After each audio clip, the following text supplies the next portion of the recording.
my oldest, do a Bruce Banner. Okay. Huh? Oh, we're rolling? Since when? Okay. Oh, hey, sweet. All right, hey. So if you're just now tuning in, as I am, this is Jackie from The Escapism. I am with Paige Tyler, and she is getting ready. You're getting ready to release, or it's already released? It came out May 6th. It came out May 6th. The next novel, or first novel in your... The first novel in the XF series. Military, paranormal, romantic suspense, action, adventure. I know it's a mouthful, but that's what it is. Well, for my readers who are unfamiliar with it, since it is the first book, what's it about? Give us a little rundown. It is think of, there's a shifter and a human, and they're a team, and they work for the Department of Covert Ops, which is a secret division of Homeland Security. So, my shifters don't change totally into the animal. They just have the traits. So the nails, the eyes, you can see better. You know, their eyes actually look like, you know, the animal's eyes. They get the teeth, the fangs. They can run faster. They heal faster. The only snafu in that team is that the government doesn't want anybody to know they're working for them. So if they get compromised, like captured, their human partner is supposed to kill them. Okay. So in this could be a slight hiccup. Yeah, and of course the hero is a special forces soldier, and he's like, you know, that doesn't work for me. You know, I'm in the army, and you don't leave anyone behind. There's none of that. You know, my partner said she's not going to be compromised, and she is the shifter of the first team, the first book. She's a feline shifter. Okay. So of course she's very graceful and sexy. And I don't know if you can see her on the cover, but she's right there, very graceful and sexy. Okay. Is it particular feline or just feline in characteristics? Yes, feline characteristics. She has a feline DNA. So, of course, they fall in love too, or at least fall in lust right away. Get hot for each other, it's steamy. Of course, they know that the other rule of the DCO is you don't get involved romantically either. As if it never happened. I know, right? So, of course, there's all this bad stuff going on within the DCO. Well, I shouldn't say, you know, think of the government, but you can't help it. You know, there's all this shadow of government going on, and people want, well, I want to do this, and I want to do that, and I have my own agenda. So sometimes the people behind the scenes are doing some bad stuff. But there's also a very bad guy, and he's a kidnapping scientist and geneticist, and he is trying to make some sort of weapon, they think. So they're on his trail. And this is the first in the series. Yes, the first in the X-Up series. When the second novel comes out, are we still featuring these same two characters, or is this going to be each book is its own character, or each couple? It's going to be a different couple in each book, but you're definitely going to see each couple, and you will even see their point of view in the second book. So we're going to do multiple point of views as we go through. Sort of like, have you read Suzanne Brockman's Troubleshooters? Okay. Do you know how she does the different points of view? Sort of like that through the book. So you're going to see that in Hero and Heroine, Ivy and Landon, they're major characters throughout the series. But the next book, Her Lone Wolf, comes out November 4th from Source Books, bookstores everywhere, and online, digital too, same day. Awesome. Digital and paperback. It's going to be a wolf shifter, so it's called Her Lone Wolf. Obviously, wolf shifter, right? So we have the feline for the first one, and the wolf shifter for the second one. Have you thought of the third and the fourth? Are we going to stick with wolves and feline, or are we going to see multiple different? No, you're going to see more. You'll meet the wolf shifter in here. You'll also meet a bear shifter. Okay. And he's going to be the third book, bear shifter. But in between book 2 and 3, there's going to be an X-Ops novella. It's just going to be ebook from Source Books, and it's free. Oh, easy. So that'd be free cool. For like and it's also my first IR, so I'm super excited about it. And I just got the cover. The other day, my editor sent it to me, and we are going to reveal. I don't know what blog yet. My publicist is working on that. But oh my gosh, when I saw the cover, she's like so gorgeous. And I'm like, it's just, they did it perfectly. And she's a fox shifter in that one, called her secret agent. So it's military ops. Is there a certain military branch that you were getting your inspiration from? Are they more like Navy SEALs? Are they more like FBI? They're going to be U.S. Army Special Forces. Okay. I figured I should show some Special Forces some love because they haven't been getting much. And my husband's retired Army, so that's sort of playing. I got lots of personal research material. Yeah, exactly. And I figured, hey, nobody uses Special Forces. And I don't think because they don't, you hear a lot about SEALs in the newspaper, right? And the news. Especially with the whole Navy SEAL 6 and all that recently. But Special Forces, you don't hear what they do. Yeah. So I thought, this is my opportunity to show them some love. Mm-hmm. Awesome. So, now, who are some of the side characters that we're going to meet? You meet the wolf shifter. and his name is Klain, and he has, as some reader told me, oh, his book's next? Yes, because he has such a bad attitude in the first book. And he's not. I mean, he's got some issues in the first book, I'll admit. But he's super happy that his book's coming out next, so everybody thinks, you know, hey, I think you got the wrong idea about me. I mean, book one, that was not really me. I had some issues, okay? So you'll meet him, and you meet the feline shifter, Ivy. She has a friend who sort of has a knack for computers and writing programs, and decided to write a program that could pick her perfect mate. So she can pair up people she thinks are going to be perfect. And she works for the DCO, of course. So she paired them up using algorithms and everything and criteria. So she really has the hots for the wolf shifter. But while she has the hots for him, the bear shifter's like in love with her. So we have some little interesting... So, and as Ivy says, is this like, you know, a government organization or a soap opera here? Because that's what it seems like. Well, you have to have a soap opera to some extent too, because that makes it like a little bit more interesting. Exactly. And I don't want to give you the wrong impression. It's definitely not that. It's not angsty or anything. It's like action-packed. I mean, my girls kick some... Yeah. Okay, my girls kick some ass. We're all, I mean, I'm an urban fantasy. I do a lot of urban fantasy, and they're all ass kickery. And I have actually seen people, I mean, they will put this like on a Goodreads shelf in urban fantasy, even though it's a romantic suspense paranormal. But they'll put it there. Because I think, you know, the shifter element, and they hide from the world, nobody knows about them, and it's just in their DNA. What happens is it's in their DNA, and in certain people it turns on, and certain people it doesn't. So it turns on. So they don't actually shift, they just have some of the cat-like qualities. Now, is there more of the supernatural angle too? Is it like, do they have faster speed? Yes, they are fast. Think of everything like the animal can do, they can do. Like, she's super graceful as a feline. She gets the claws and the teeth, and her eyes change at night so she can see better. Doesn't need night vision goggles, so yay for her. And she's faster, she can climb. And, I mean, she can climb, obviously, you know, like a cat can climb. So it's basically like all the benefits of being a shifter without actually having to go through the change. Right, nice. Right, exactly. Okay. But, should I... Oh, that's okay. But I have another series with them, and that comes out in January, and that's called SWAT. And they're Special Wolf Alpha Team. SWAT. And they're the basically Dallas PD SWAT team. Okay. But they're all wolf shifters. Nice. And is this going to be another romantic suspense, or is it straight up paranormal romance? Nope, it's going to be romantic suspense. Just as action-packed, and in the first book, the SWAT commander is being hounded by this reporter that knows something's up with them, because I mean, these team like walks on water. They can't do any wrong, and they like close cases like crazy. They don't have any, you know, police brutality against them. What's going on here? She's like, I'm getting to the bottom of this. And of course, he doesn't want her to find out. Well, they're all werewolves. Are the werewolves out as a to society, or is it like completely closed? Yes, completely closed. Are they the only ones in the world? Well, he can sort of figure out who they are because of what they can do, and most of the time, well, let me explain how they change in that. I don't think I went too much out, but if they see the interview, it'd be kind of cool. And they're like, I know that when the book comes out. The way they turn into werewolves is they've had something, say, traumatic happen in their lives, and it just like triggered this werewolf DNA in them. So in his case, he was a ranger in Afghanistan or Iraq. I forget which one I put him in, but he was at his war. Whole squad was killed, right? And he was the only one that was alive that got so injured, and it turned him into a werewolf. So they're all cops, so that you figure if they come from most of them come from military or a cop background to begin with, so they either got shot or their partner got shot. But you'll meet some that are not cops too. You meet some female werewolves. And in fact, in book 2, a female werewolf joins the SWAT team. So, interesting. That's pretty cool. And when this comes out in January January 6th from Source Books. Okay. And the first book is called Hungry Like the Wolf. Okay.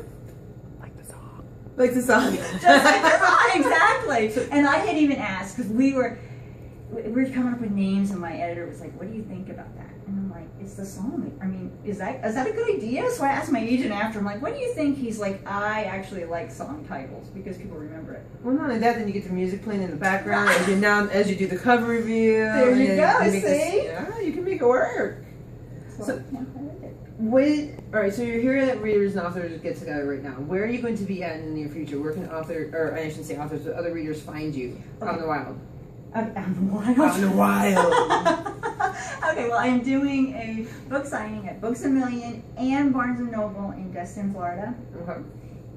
If they're around there, they can come in. I know that the Books A Million is going to be on July 12th at 2 p.m. the other one I don't know yet, Barnes & Noble, but I'll also be at A.C. Arthur's Season of Shifters in Disney World as a featured author. So I'm super excited about that. Excuse to go to Disney World. Of course, who doesn't? And it's going to be at the Coronado Springs, so it's going to be super cool. So I'm doing some panels. I'm doing actually an erotic panel there, talking about alpha males, because I do write some erotic stuff too, and I'm doing paranormal panels. So. What kind of erotic do you write? Are you writing? Well, cowboys seem to be super hot, so I've done a lot of those. Usually the menage. I'll do male-female menage or female-male-female menage. So you can find those. I have like the Buckle Bunny series. As you guess, they love cowboys, and Badge Bunny series loves cops. And I'm coming out the military menage in November. Now, is this written under Paige Tyler as well? Yes, I write under. Through which publisher? Those are going to be indie. Okay. For those. So, yep, that box set is a menage set. So I'm all excited because I have one Army story, one Air Force, one Navy, one Marine. Nice rounding out. Right? Yeah. Oh, I think we need to hook you up with Rain after this too. I know. And 2 of those are going to be interracial, so I'm really excited about that. Excellent. I have a friend. I don't know if you know Coco Brown. Have you? Okay, yeah. She was like, because I'm going to box it with her, and I've known her for years, and she's like, you should do interracial. I'm like, are you sure? Because I don't really write it. Well, people think I'm just, I don't even think, hey, I'm just like, I don't know, getting a money grant. You know what I mean? And she's like, no. There needs to be more diversity. I mean, that's a big thing going on right now. Is there needs to be more diversity of characters. So that's when I'm like, I wrote that interracial ex-ops novella. I was like, Sourcebooks loved it, and my characters are really diverse. Like you'll see on the team, he has a Mexican, he's Mexican, half American Indian guy, and everybody loves him. He's based on a real person, so it's kind of like pretty awesome, actually, he's based on, have you ever heard of the model from E.C. Angela? Yes. Sorry. We had the opportunity to meet him, and he was like the sweetest guy. So I said, for sure, we got to base someone on him, and I told him he's really excited. So unfortunately, you can never see it, but I'm like, so he's based, and then I have somebody actually said that in the reviews. I love that it's so diverse. You don't just have, it's not all white people. Do you know what I mean? It's a book of everybody. I have like Mexican guy, and I do have African American, two African American guys in a SWAT team. So they're like, oh, I get my book, actually. So I'm like excited. So I'm like, yes. So I got to get diversified. So I'm excited about the IR and that cover. Wait, we see the cover. So when do we get to see the cover? You keep saying wait until you see it. Okay. You see Book 2 reveal is June 11th. Okay, here are some heartbreakers. My publicist, I asked her, I just got the cover yesterday. So I emailed and said, I need to do a cover reveal. She said, okay, I'll set something up. But it comes out in December, so it's got to be, obviously, I think this summer we're going to do the reveal. Okay. So it's really cool. But in the novella, even though the book is obviously, X-Ops is set today, the novella takes you all back to 2003 at the beginning, right after 9/11, which is why the DCO came about. Okay. So it takes you all the way back. And you get to find all the machinations. So if you don't read it, you won't be confused with the series. But if you do read it, you get to see all this cool stuff, and stuff the characters don't. And the novella doesn't come out as a free read, or is it? So it's going to be on Amazon, though. I mean, it's going to be a free read there. Oh, so make sure you keep an eye out for the what was the title again? No. Hungry. Sorry, no, it's stuck in my head. That's a slot one. See? No, it sticks in the head. Okay, let's do this again. First one, The Perfect Mate. Second one, Her Lone Wolf. Her X-Ops novella, Her Secret Agent. Her Secret Agent will be out free in December. December, yes. December, because in January is your first SWAT book, Hungry Like the Wolf. Yes, and then book 3 in X-Ops comes out in May. We're still deciding on a title for that. What's a bear? So you gotta have something grisly. I wanted to call him like her Pooh Bear, but I don't think that'd be great. No, okay, no Pooh Bear. No Pooh Bear, okay then. I keep thinking Fuzzy Cuddly. You're so sweet. You know, he is fuzzy cuddly. But you know what? The best part is coming up with guys. I'm like, if they made this into a movie, I can see. Let's see. I'm thinking Chris Hemsworth for the Bear Shifter. Oh, he would totally rock. And I would like to see Chris Hemsworth as my Pooh Bear. Come on now. With the beard? Yeah, he's got to have a scruff, totally. And Jason Momoa for the Wolf Shifter. Sorry. See, we need to have this on radio a little bit too. Get her. No. I know. Who would you want to have for your feline? Feline and Landon. See, Landon, he's so hard for me because I love the guys from Supernatural. So Dean, even he has sort of that way he acts on there. Not that Landon's sort of that jaded sarcastic, but I think he'd be really cool. Jensen Ackles. Yes, Jensen Ackles. Yes, I do. I think he would be like so cool for him. And then the SWAT guy. I have to admit, the SWAT commander. I'm thinking. Think of Carl Urban in that Almost Human. The tactical gear. Oh, yes. And Okay. he would be perfect, Yeah. right? Yes. Yes. All right. And for book two, I haven't SWAT that one every character, but for the second SWAT book, I'm thinking, either of you watch Teen Wolf, the TV show? I haven't. So you don't know, you might not know him. I've seen the Tyler characters. Hoechlin. Do you know him? I think I've seen him, yes. He would be perfect for the second one. Think of him as a slimmer Jacob. Oh, okay. No, I could do that. he's more like the adult guy, not the teen Oh, guy. okay. Sorry. So if you have not seen him, people out there, go Google him. I will What go. was He's got his lots of name again? pictures. What was his Tyler name? Hoechlin. Tyler Hoechlin. He's got lots of pics on there without a shirt on, so. Sure, we can't do a Daniel Craig there, maybe. Daniel Craig? No, he'd be too old for him. In his younger days. Oh, his birthday. We're time traveling here. That's Wait, the no, time that was travel bad. I don't paradox. like to say that because I shouldn't say he's older. I mean, because I'm picturing the SWAT commander guy. He's 40 in it because he's Okay. got to be a commander and he's got to have gone through the Rangers and stuff. He's not a young guy, I mean, he's not 20 or anything. So you want to have different ages too. 40 is the old. I don't go too much older. Well, that brings up an interesting question because we were talking about that in one of the earlier interviews. Is age-wise, you don't see very many, especially when you get into that romantic element. Any novel, they're always in their 20s and 30s. Right. You don't see anyone in their 40s or older. I know, and I don't think, to me that's not right. If you're in a SWAT team, everybody can't be 20. In fact, he says, sometimes he feels so much older than the youngest guy in there. He says, you can't bridge that gap sometimes because, when you talk to someone much younger or much older than yourself, it's just not the thing. So I think it's nice to have the guy who's 40.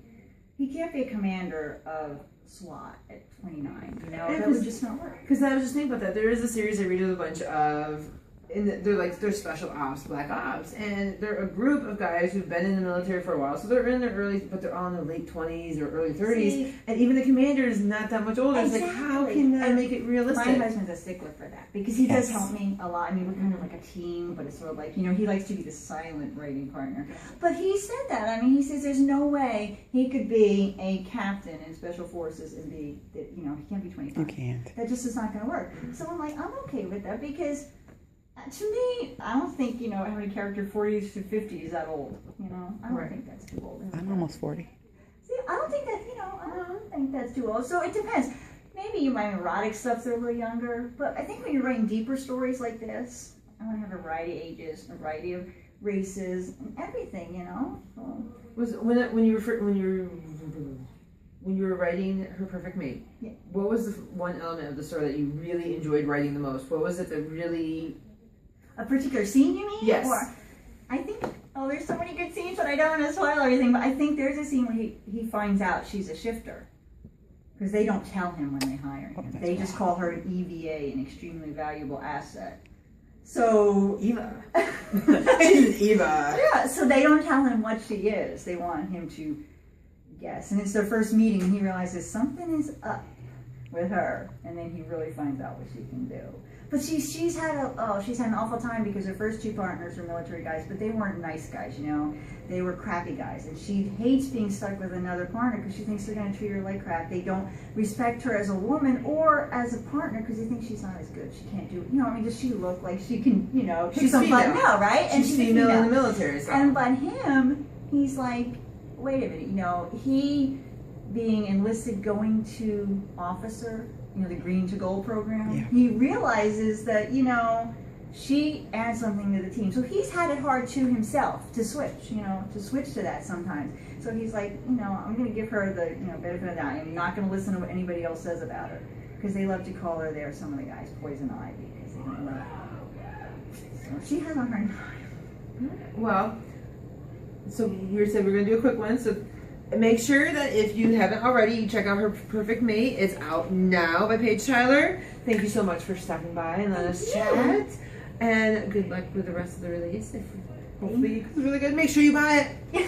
If you need to know a link for it, it'll be underneath on the blog post. Oh, on my website. And when I post this, it'll be right underneath. Okay. So make sure you look. All right.